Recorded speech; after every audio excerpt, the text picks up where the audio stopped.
What up, everybody? This is your boy Theo Pinson here. Make sure you subscribe on YouTube so you don't miss any Run Your Race content.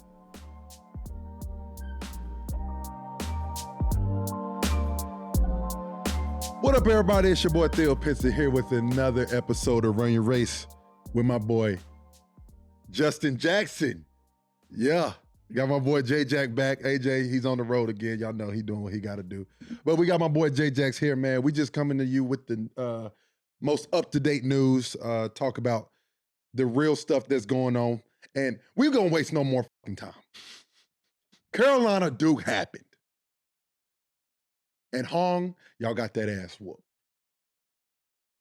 Come on now. Shout out to them Carolina boys, man. Harrison Ingram, you a dog. You a dog. Stepped up big time. Armando, that's what we need from you every single game. Dominance. Justin, what'd you think about the boys this past Saturday? I think they played very well. What'd you think about them? I mean, everything that you just said, I think, was exactly what we saw. Mondo has to be dominant, at least has to be a dominant factor in the game. Obviously, Harrison, he stepped up. That's the second huge game that he stepped up in a big-time game. Yep. But, yeah, I mean, where college basketball is right now, this team has every piece that they need to make a deep run. For sure. You know? And, that Duke team, I don't know if they're necessarily the most talented team and the best Duke team that we've seen in a few years, but they did exactly what they were supposed to do. Protected home court in a rivalry game. For sure. Did what they needed to do. It was funny to me because we kind of punked them. I feel like we punked them. I mean, I never felt watching a game that, I didn't think they believed they could beat us. It looked like they felt like we were a better team. And maybe we were just a better team that night. I think we're a better team overall, but that night we dominated. They have some guys on their team. I like McCain. McCain's solid. Filipowski, he's okay. He's solid. He can do his thing. He's mobile. He settled a lot, though. He settled for a lot of jump shots that helped us out a lot. Hey, listen, prove it. I got to see it. I got to see if you can knock that motherfucker down. Hey, listen, but at the end of the day, we got the dub. I'm really happy for the boys. But like I said, great teams are measured off how they bounce back after big wins. Didn't respond the way we thought that they should have. Lost to Clemson the other night, and knowing Clemson needed to win a lot more than we did, but that would have been a bigger win than me than the Duke game because it just would have showed the maturity of the team and how locked in they were. And coming from the responses from the boys, you can just tell that they felt it too, that they didn't come into the game with the right approach. And sometimes you gotta get hit in the mouth to wake up. You know, I thought that Georgia Tech game was gonna be the game that really woke them up. Yeah. But it's a tough game, bro. You already beat Clemson earlier in the year. You come off of no matter how good the Duke team was, it's a emotional. All your emotions, you're super hype over that game. You win it, you probably enjoy yourself a little bit, and then it's like, oh wait, on Tuesday we got to play Clemson, and like you said, they need to win more than we did necessarily, within the standings and things like that. So, it's tough because, like you said, it's maturity level to be able to lock back in and be able to, okay, we got to go back out here and win. But at the same time, still top of the ACC. For sure. You'd rather take that lump right now and then, now finish out the rest of this ACC play, on the right side of things. But, I think they'll be all right, bro. No, I'm not. I agree. I think they're going to be perfectly fine. I think it's more of just, you got to understand, it's a different, half of those guys, they never experienced it. They've never experienced winning. They never experienced winning, and they never experienced the Carolina Duke game. It's different. It is different. And it is taxing. It takes a lot out of it takes a lot of energy, a lot of effort, a lot of emotion. And I think that's what kind of it looked like in that Clemson They just look game. kind of tired and slow. Yeah, it's Like, like just they were didn't just look- like, Clemson was like, congratulations, we come to whoop your ass. Exactly. You know what I'm saying? So shout out to them. That was a good win for that team and that program. But those guys, they're going to bounce back, and I believe they are because They got the personnel, coaching staff, and the dogs to do it. But to piggyback on that, Justin, we saw some nut ass shit the other day. I'm just going to put it like that. We saw some nut ass shit. Huh? Okay, so you want to go into that? No, I'm actually down. You want me to go down? You want to go down that? I'm curious. Because I had 15 points at half, and then my coach decided that it wasn't going to be my show because it was Big Man's birthday. Okay, cool. But it was 15 points. It hadn't have been Big Man at half. It'd have been Big Man show for the last 15 games of that But season. it wasn't. It wasn't because I got hurt. I had an intestinal I remember disorder. this. I remember this. So I was already decreasing my scoring and passing more because the niggas on my team was haters. I don't even know what the hell to call. Like, he went to Carolina. Rashad McCants put out a statement, something like he was forced to get a ball to Big May. He had to get a ball to Ray. He had to get a ball to Dino and Marv and all these guys. Dog, you shot the second most shots on the team. The hell are you talking about, bro? And then they wanted Big May to win MVP because it was his birthday. I can tell you one thing right now. Coach Williams don't give a damn about nobody's birthday on the national championship game. He wants the dub, and that's all Big May wanted, the dub. So feed the big fella. He was the best big man in the country. It wasn't close. No. He was the best big man in the country. Feed him the rock. You know, nowadays, bro, clickbait really has killed any kind of truth, bro. Because for him to sit on there and say, the funny thing was the response from everybody around him was like, bro. What do you... Yeah, he was like, I was cooking. I had 15 in the first half. He's like, bro, that's 15. Like, it's not like you had 20, 25, and they just stopped going to you. Like, but like, it's like, bro, what do you... Sean May, like you said, was the best big man in the entire country. He had like 25 and 10, some big double-double in that game. So you're sitting here saying, oh, I had to start feeding him because they wanted me to feed him and this and that. It's like, bro, it didn't affect you getting to the league.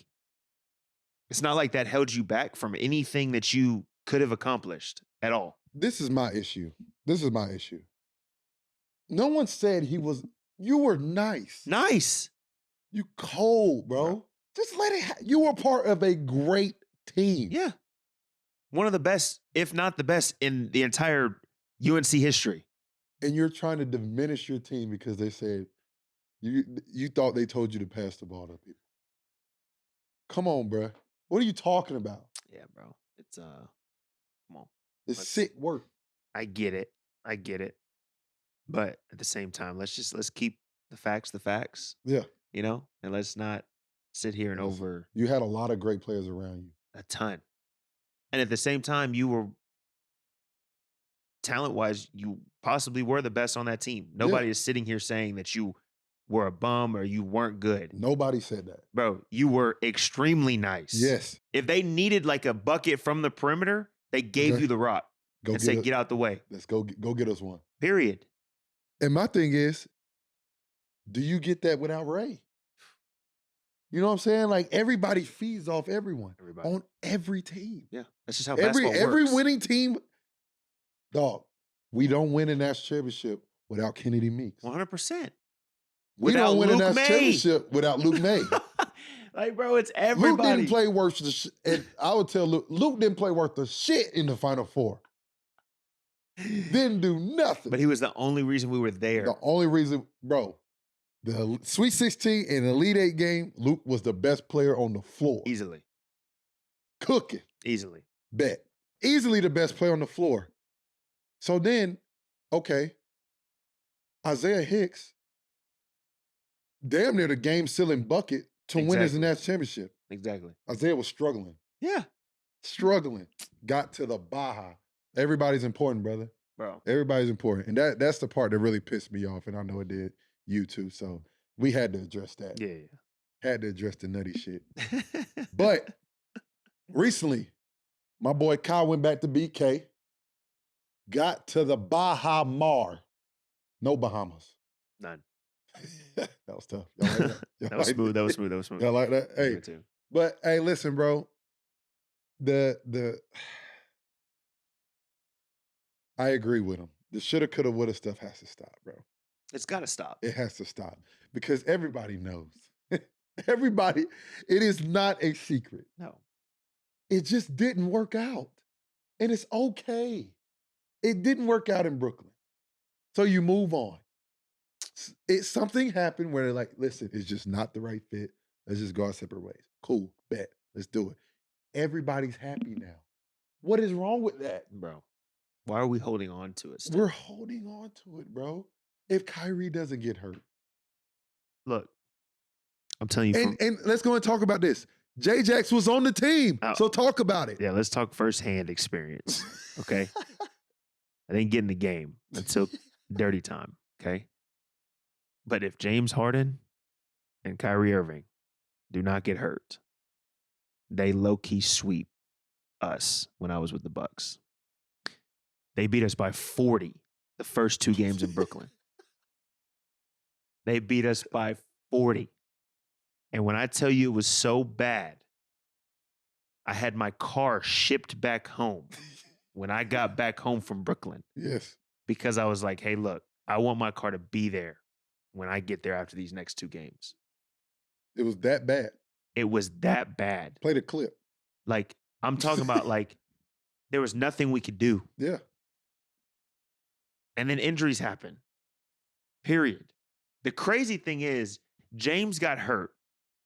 He got hurt the first game. They still beat us by 40 the second game. That's what's crazy about it. Then we go to Brooklyn, and Kai, it looked like they were still in charge of the series. Kai rolls his ankle, and it's like, bro, we actually might have a chance now. And yet we went to game 7. Yeah. And if KD's shoe was one size smaller, we lose it.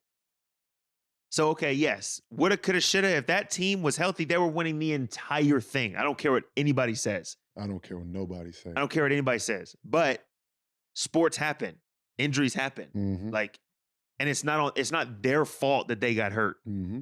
You know what I'm saying? So it's like now everybody's like, oh, they didn't give it enough time. They didn't do this. They didn't do that. Maybe that was their window. Let's think about this. Think about this right here. I saw this stat the other day. Brad Beal, Devin Booker, and Kevin Durant have played more games on the floor together than Kyrie, James, and KD. That tells... So how are we going to sit here and say that? How you going to critique us? Come on, bro. That team is revolving around those 3. Yeah, if those 3 aren't on the floor, it's going to be a completely different outcome. Just like how Phoenix looked completely different when it was just 2 of them. Now that all 3 of them out there... Spooky. Brad Beal. He's back. Hey, you get into the Baja, boy. Need you on the pod, dog. He is back. He going crazy. In the mask. In the Dark Knight mask. He went back to Washington and said, thank you. I appreciate everything you've done. I appreciate y'all. Yeah.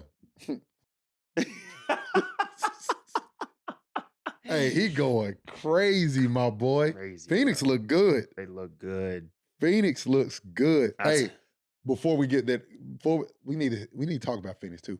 But Kai, play the clip. I didn't know you had it in you. Oh, that line was crazy. Damn. Take flight, my boy. Josh, great pass. Shit look good. Luka, you averaging 50, 18, and 10. You going crazy. It's because you're a dad. Welcome to the girl dad game, bruh. Shout out. Shout out. Shout out. But yeah, Phoenix balling. Phoenix playing well. Hey, listen, there was a clip that I was watching Phoenix versus Milwaukee. D-Book drives baseline, drives the 45. If we're gonna educate y'all here on a little bit. If y'all don't know what the 45 is the mark between the nipple, which is the corner until you get to the corner, the nipple, and the slot. And that's right before the free throw line. So he drove the 45, kicked it to Brad Beal at the top of the key. Got to run Brad off. Well, you got to help on Devin Booker at the rim. Mm-hmm. Oh, you kicked it to Brad Beal. Damn, got to run him off. He just had 40. oh shit, One more. I got the best scorer in the fucking league. Kevin Durant. Teed up. Sick. Cash. I said, okay. How do you guard that? You can't. Oh, and then let's talk about this. You got Grayson Allen shooting the best in the fucking NBA in the corner. The whole league, bro. It's sick work going on over there. But also, too, bro, like, I would not want to play a playoff series where they have home court advantage because that It'd be rocking in Phoenix. Rocks. It'd be rocking in Phoenix. It'd be rocking in Phoenix. Rocks. So you give me a healthy Phoenix team at home. It'd be rocking in Phoenix. Be an issue. Yeah. Yeah, for sure. Hey, listen. That team's scary. Speaking of great scores, great players, this Joel Embiid shit got me tight, bro. Got me tight. The rule, I understand the ruling of the 65 game. I understand it. It has to be something in there you investigate everything else. Investigate the real injuries, investigate the ones that are just rest. If they're actually hurt, they don't need to be on the floor. 100%. Because now we're hurt even more because now we watch Philly and they don't have Joel Embiid. And he's out for a month. He's out for longer than he. Granted, it was a freak injury. Kuminga, wild ass. Play the clip. The hell were you doing? His leg is right there. Just grab the ball. Shit. Yeah, there was no point. But if Draymond did it, it would have been intentional. Come on, man. This shit is another 25 sick. games. Another 25 games. This shit was sick at this point. But I feel for Joel Embiid, man. Like he's playing so well. And it's to the point, like, people don't understand when you're having a season like he's having, you might as well just go for the MVP again. You know what I'm saying? Why You're not? playing at a high level. You put up 70. You're cooking. Like, and he's like, well, I got to play or I don't get these. And people, they got incentives too. You know what I'm saying? That's extra bread for your family. Yep. So they taking that out. Like, it's a tough rule and it's unfortunate. And they got to fix it a little bit. They got to find a way to fix it a little bit. Well, I just, especially because low-key this season, Joel Embiid has probably been, up until he had kind of that knee injury, he was probably the most healthy that he's been in a while. Yeah. And that's why he was putting up the numbers he was putting up. I think the issue is, and this is me playing like middleman, it was like reactionary of how they did the 65 games. Because the past few years, there have been a bunch of star players that they're just like, oh, no, I'm just not going to play tonight. Rest, right? But at the same time, you can't sit here and force somebody to play and then say they're not the best player in the league. Yeah. You just can't. Joel Embiid is, obviously, what Joker is doing is unbelievable. What Luke is doing is unbelievable. The numbers that he was putting up before he got hurt, he was best player in the NBA. So you can't sit here and say, oh, well, his knee is actually hurt, so he's going to sit out. Well, he only has 4 more games to sit out, but he really needs to sit out 5. Yeah. You can't sit here and say he's not the best player in the league. That's just, for me, that just doesn't make sense, especially if it's a valid injury.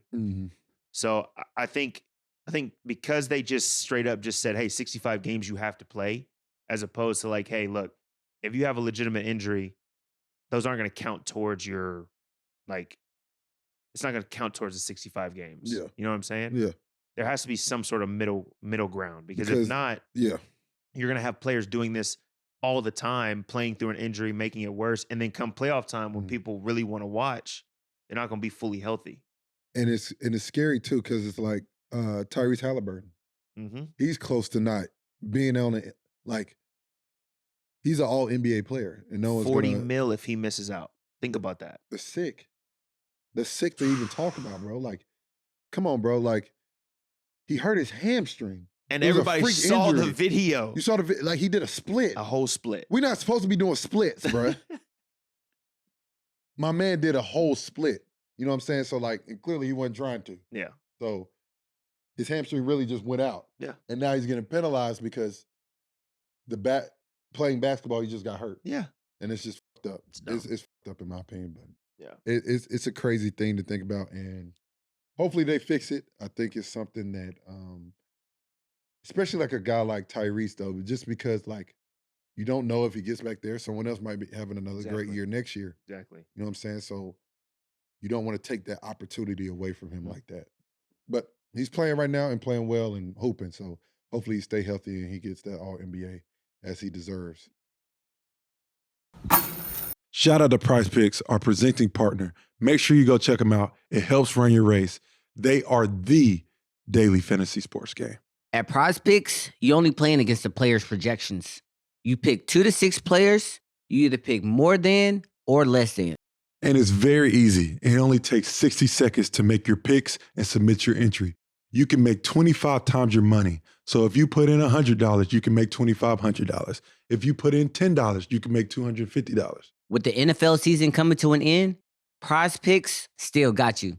They got the NBA, the NHL, and many other sports. And they even offer Apple Pay for quick and easy deposits all season long. Go to prizepicks.com/race and use code RACE for a first deposit match up to $100. Oh, yeah, shit. Them boys over there. Cleveland, this is for you. Listen, Don, I know you like being under the radar, but we got to talk about it. Y'all motherfuckers balling. Y'all balling. Playing well. And no one talking about you. What are they, like 14 and... 14 in the last... They've won 14 in the last 15, bro. 14 and 1. Damn. I guess keep doing what you're doing. Shit. Pretty handedly, too, bro. Yeah. And, like, some of them some blowout. Yeah. Like y'all playing well, easy. Bro. And y'all coming together as a team. And think about that stretch. Garland and Mobley was out. Yeah. Now they coming back.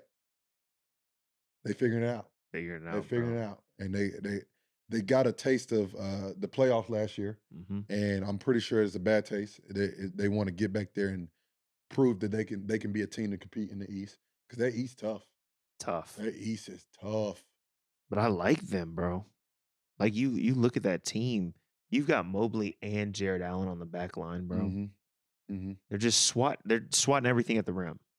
Yeah. You know what I'm saying? Yeah. So even though you might have smaller guards out there, mm-hmm. Donovan obviously is a little shorter.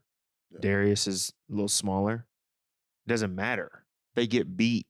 They've got 2 footers right there. Mm-hmm. You know? And then offensively, like, bro, Donovan's one of the best scorers in the entire league. Darius is shifty as I don't know what. So it's like, man, I think they could really do something. Plus with the experience like you talk about that they have now. Yeah, I agree. Hey, listen, I'll say this right now. I don't know who the hell coming out the East. I don't know who coming out the East Conference. I don't either. Actually, shit. That team, them Clippers, if they healthy, I've said it. I said it last year. If them is healthy, if they are healthy, they are dangerous, bruh. Dangerous. But the East is tough, bro. Boston, really good. Milwaukee, I just don't care what they're going through right now. Yeah. Giannis and Dame when you have are those a problem, two, bro. You got those two. And Chris. It's just, he got hurt. It's all gonna be health, bro. It's all gonna be health. Because if it's those 3, if Chris is the third option, that's an issue. Yeah. And then you can't not talk about the Knicks. The Knicks are hooping, bro. JB got a different. He has and shout out to JB for being an all-star. First time all-star. You deserve it, brother. You're balling. Hey, listen. You got a fat ass head, but you can put that ball in the hoop. Hey man, look, JB, bro. Had to be said. I remember the days when we used to be back here in Dallas and JB wasn't playing and he was freaking hot and mad and upset. And I'd be like, bro, just keep with it. Yeah. Stay with it. Now look at him. Now he's too big time. He can't even respond to text messages, man. Wow. You on that type of time. Sick work, bro. We putting you out there. Sick work. Just for the remember world that. to see. Remember you that. ain't answer no damn text messages. Remember who was there in the trenches. Remember that. Trench work. Remember that. But you are balling, bro. Yeah. Congratulations. All-star, you well-deserving. Probably should have been a starter in my mind. But you got it, bro. Congrats. And shout out to Jules. Shout out to Jules making an all-star. Scotty Barnes. Ain't his name? This Scotty? Yeah. Scotty Barnes was an all-star? Yep. Yep, him and Trey. He been balling like that? Yeah, he was hooping. He was hooping. Oh, yeah. Scotty Barnes, shout out to you. Solid. Making an all-star. Trey made it. They were replacements, but at the end of the day, you in. You in, bro. I'll be in. Yeah, I would Call do me it. a fourth replacement. Yeah. I'm right there. Be right there. But hey, man, shout out to all them. Hey, JB, once again, like I said, you got those New York fans. They love you. They love when you balling, you playing hard. They take care of you. And I'll tell you this too. People are killing the Miami Heat. Listen, bro, they did the same shit last year. Yeah. What were they? 8 seed, 7 seed, 8 seed last year. I'm never, ever counting them out. Mm-mm. You can't. I gotta see somebody beating Jimmy. Facts. They haven't won championships, but I'm willing to compare them to Kansas City Chiefs, bro. Bro. If you have a coach in Eric Spo, and then you have a competitor like Jimmy Butler and Bam. We got to throw Bam in there too because he be grinding. You can't go against them, bro. Shout out to Bam being a fucking all-star. Big time. It is true. Shout out to my boy Bam. Just to piggyback on JB a little bit, just kind of thinking about just the emergence of JB. I think everyone around him knew he was that talented. Mm-hmm. Everything he's doing right now, he has always done. Always. Footwork, midi, shooting the three ball. He's always been an efficient player, getting to his spots. This has always been Jalen Brunson. Mm-hmm. I would be it. I don't know this for sure, but I think the 2 games in the playoffs without Luka helped his confidence and him as a player. Just know I have arrived, and I can be the guy on a team. Yeah. And during the COVID time, when I had first got to Dallas, it was JB's team, pretty much, because Luka was out and we were still winning. We were still doing our thing. He was getting 30, but like, of course, playoffs is a different level. When he won us a game in the playoffs, both games he played well, game 1 and 2, and 3.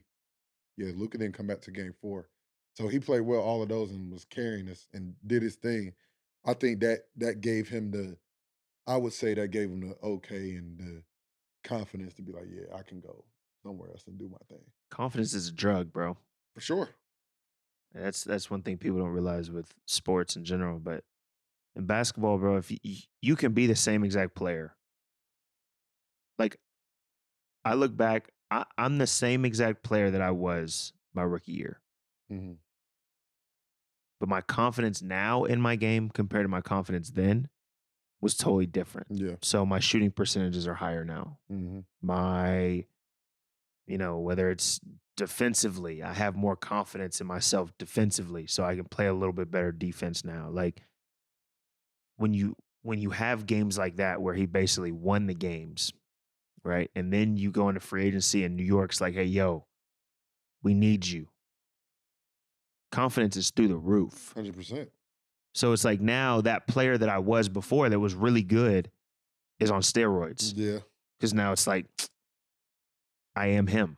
I can go out there, I can miss 4 shots in a row, and I'm going to come right back, shoot the 5th one, So it's like, it's dope to see because, I mean, the only thing that I could see is, when I was here with him with the Mavs, he didn't necessarily shoot the 3 as consistent.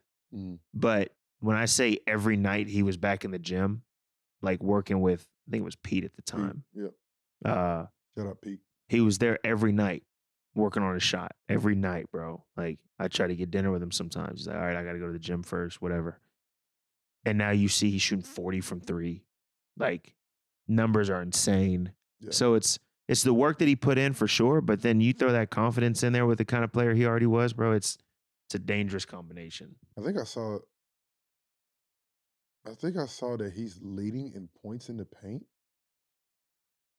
That's insane. Something it's like the last month or something. At 6 feet. I may be wrong. It's something, bro. I saw a stat the other day. He was number 1 in points in the paint or some shit like that. He has 138 points in 2024, and Sanguine's number 2 at 122 as of 3 days ago. That's insane, bro. Say the number again. So Jalen has 138 points since 2024 hit calendar year. So he leads. Then Sengun's at 122, Bam's at 120, Jokic is at 118, and Shea is at 112. Listen to those next three names that were after him, bro. No, they're all bigs. That's insane. Yeah. Oh my God. Straight Villanova footwork. But Shea's like 6'5". Yeah, exactly. They'd be 6 foot. Should be 6 foot on a good day. Yeah. And that's if he has his fro out. Yeah. Like, you're short. Love you, JV. Hey, but we do want to add something new, and y'all let us know what y'all think about this also. Players to watch, man. Players to watch in the league, because we want to give everybody their flowers, and we think everybody deserves them flowers. Mm-hmm. Because I would say this, to get to players, the players to watch, I would say this. Market matters. Yep. Market definitely matters. Mm-hmm. Because I don't think, think about this. No disrespect for Austin Reeves. If Austin Reeves and Anthony Edwards switched, I would think Austin Reeves might be a bigger star than Anthony Edwards right now. I would think more people know Austin Reeves more than Anthony Edwards. For sure. Because Austin Reeves just plays for the Lakers. Because he's in LA. The market. Mm-hmm. If Anthony Edwards went to the Lakers, oh my God. It'd be nuts. Like all these things that you low-key hear about, he's the next Michael Jordan. Yes. That would be the reports every day. So my thing is, I agree with market matters a lot. I'm a firm believer in that. But we want to give those players that don't get the most recognition and all the love. Jalen Williams, Oklahoma City Thunder. Okay, see. You're in your bag, son. You got a special one. And you're going to get the bag. And we need you on the pod. You're going crazy. He looks good. Bro, he is, I think he's the next two-way player. The next best two-way player we'll see in the NBA. I like that. I played against him last year, preseason, first preseason game. And he was playing the game not like a rookie. He was playing like I belong here. Yeah. Like I'm here. Y'all not good. Yeah. I'm nice. And I shouldn't be playing on the floor with the guys who trying to make the team and shit. Last guy, I'm a starter. Yeah. I'm a guy. Every night. And I was like, guy. Okay. Yeah. Like you could just tell the way somebody goes off and shoots the ball. Oh, shit like that. I'm like, okay. You're not supposed to be doing that. That's not a rookie shot. And now he's arrived. He's doing his thing. Who you got? Who you thinking right now? Kobe White. Shout out to the UNC alum. The boy's hooping. Hooping. And this was crazy. Hooping the year after all the reports where they were trying to get rid of him. Yeah. Think about that. Oh, y'all are trying to get rid of me. Yeah. And now I'm winning y'all games. Yeah. Okay. All right. He's averaging like 20. The worst thing you can possibly do is let a scorer figure out that, I can do this every night. I can do this every night. Because Kobe has always been able to put that ball in that basket. Yeah. He leads North Carolina in scoring. I was about to say, isn't he like the state of North Carolina's like leading high school scorer? It's always been a bucket. He done figured that shit out now. Figured it out. He don't know. And me and him got the same agent. I talked to my agent, and beginning of the year, Kobe couldn't stand him losing. He couldn't stand it. And I can hear it. He was pissed. He's like, yo, Kobe's pissed. Kobe's hot that they're losing. He can't, but that's the thing. That's what we grew up on, though. CP3, we didn't lose. Well, we did. So they played us. Yeah, whatever. CP3 didn't lose. Carolina, not known for losing. Facts. We win a lot.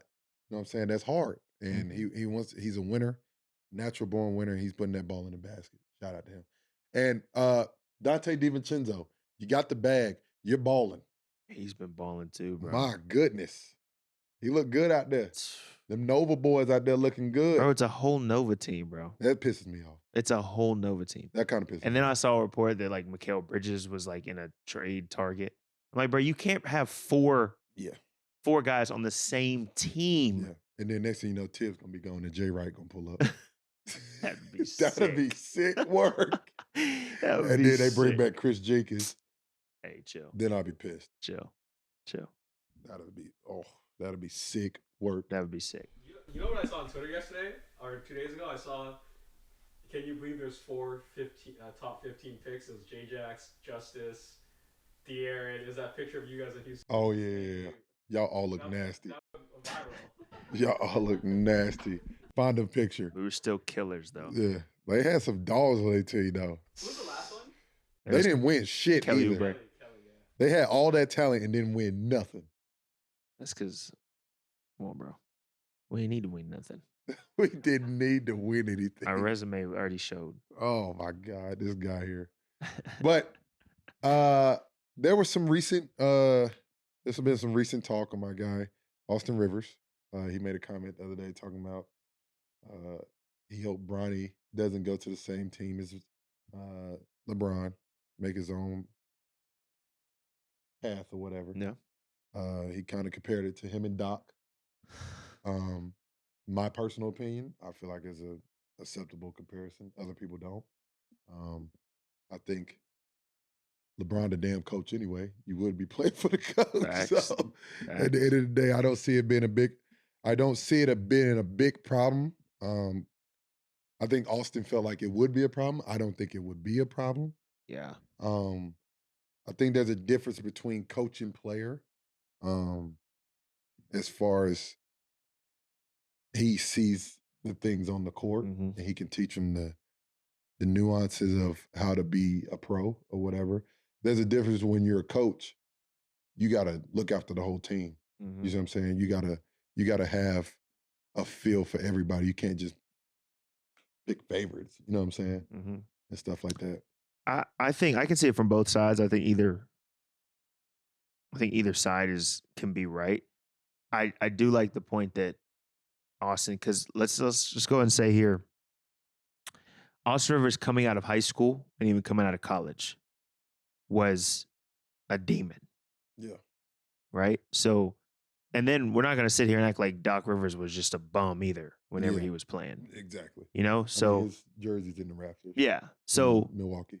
So he's coming in and he's like, you know, I have to try to have my own path, but also it's my dad. Everybody's going to compare me to that. But I like the point that Austin made about like where Bronny is in his basketball career. Going somewhere where they're going to try to develop him is going to be best for his career. Yeah. Right? Like just trying to rush out and just to go play. That's dope. That would be, if I could play basketball until my little man Atlas can get to the league, that would be unreal. Yeah. So that's super dope. But what is Bronny going to do after a year or two when Bron is gone? Yeah. You know what I'm saying? What is he going to look like after that? Because after those 2 years or however long, now Bronny has to be his own NBA player. Yeah. You know, it's not just going to be Bron and Bronny. And so I do like that point as far as like where Bronny is in his career. Yeah. Being able to be with somebody that can develop, put in the time with him to really make him into a possibly good NBA player.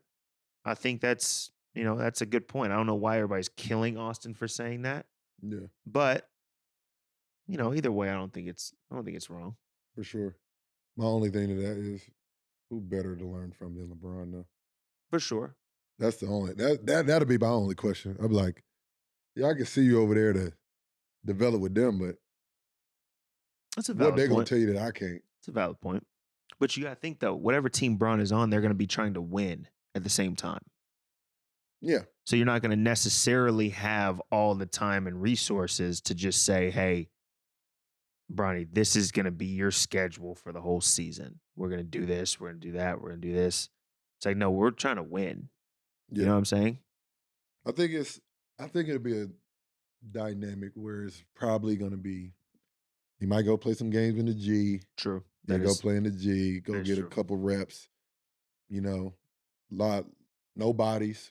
throw him out there, middle of the season type shit. That is like, and we don't know, bro. Like at the end of the day, he might come in and be solid. true. We just don't know. We just don't know. We don't know what they possibly would do with Bronny. But I think one of the things is though, Austin might not have realized at the time, and I may be wrong. I don't know. This is just my opinion. How much it did benefit him, Doc, being there. Yeah. You know what I'm saying? Like at the end of the day, it's your father. Yeah. So they are going to have your best interest. Would you have got the same opportunities? Who knows? That is true. You know what I'm saying? You never Valid know. point. And that's the hard thing about it. Speaking of coaching, man, Washington Wizards still need to get a coach. Shit. Go ahead, Yeah. plug. I mean, they out there looking for what I heard is clearly they looking for a development coach. I would hope so. He said, that was so subtle, but such a smack. That's hilarious. For sure. I mean, I think they're in that stage. They're just looking to develop. I mean, you just got to look at a lot of guys around the league. I mean, shit. My boy Johnnie Bryant out there. The Knicks, they've gotten better every year. Come on He now. works with Julius. Come on. Work with Quick. I don't know Johnnie like that, but my man Theo is endorsing. Yeah. Looking at how the Knicks are playing. For sure. Washington, we can maybe use that. You can use it for sure. I mean, he's done it. They've been in the playoffs past, 3 years? Yeah. I got there. I think they missed it the next year. So it's been 3 of the last 4 or whatever. So, hey, listen, my boy Johnnie, great candidate for it. Hope he gets it if he gets there or whatever. But there's a lot of good coaches out there. It's tough because it really depends on you getting a coach in there. If you're going to let them develop, you got to let them be there for the long haul. Mm-hmm. Because at the end of the day, it's not going to just happen overnight. Mm-hmm. I feel like it's easier too for a team that's like in I'll say rebuilding, but like a tanking, like bottom of the league situation too, though, because it's less pressure. You know, like I look at when I was in OKC, bro, Mark Dagnall, who's there now, who just signed extension. It was his first year, and he was like lower 30s whenever he first started coaching. And at first it was like, okay, they're in this rebuild season. They've got a few pieces. They've got all these picks. We're going to kind of see how he does and how he handles the team. And he did an unbelievable job. Like as a person, he's a super dope person. As a coach, like I don't know if it's because he's so young, but he's able to like get all of the young players to buy in and for everybody to buy into the team aspect. And he's easy to talk to. Like he coaches you well. He knows like his X's and O's. So like you said, it's like, but that was 4 years ago that he started, you know, and they gave him that time to really build. And now look at OKC. Like, you know. What's the coach name he probably coached you in Dallas. Who, Mosley? Yeah. Jamal Mosley? Jamal Mosley, great example. Great example. Great example. From everything I've heard, being in Dallas the past 2 years, great things. He was unbelievable. Great things. Like he was honestly he had a way with players that like made them just play harder. Yes. You know what I mean? Yes. Like he had a way with players to make them feel comfortable enough and make them feel like empowered to go out there and play harder, play better. But he was also super chill that you could talk to him, open up to him about things, like, which I feel like is where coaches, when you look at coaching, we've never been coaches, but I feel like when you look at coaching, you have to have a mixture of all of that. You can't just be X and O's, watch a ton of video, analytics. You have to have all of that mixed with, okay, I also have a personal relationship with my star players or my 14th player. Like, because if not, if a player doesn't feel like they are connected with that coach or that coach has their back, like we were talking about earlier, that confidence level is not going to be there. And that was my biggest thing with Johnnie, just because he has that connection. He's done it at a high level. When he was at Utah, Donovan Mitchell got to New York. Julius didn't know him from a fly on the wall.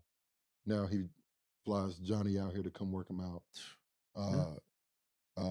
With Quick, he said a goodbye to Johnnie, just him personally, because how close they are, and everybody see what Quick is as a player now and develop as the years. He's about to get paid. You know what I'm saying? And that's what he's about. So I think it'd be good for the Wizards. I think Johnnie's a great candidate for that. But hey, listen, bro, it's been a very good pod. Not even very good. Excellent. Excellent, brother. It's been great. Excellent. And like I said, we coming on this thing weekly. We're gonna literally come out here and just talk about what's going on today and different topics. And if y'all got anything y'all want us to talk about, y'all let us know, because we coming to y'all every week. Y'all gonna see this face and that face. Consider yourself blessed. Prize Picks, shout out to you. We appreciate the love, and we can't thank you enough because you're paying the bills. Thank you. Good night.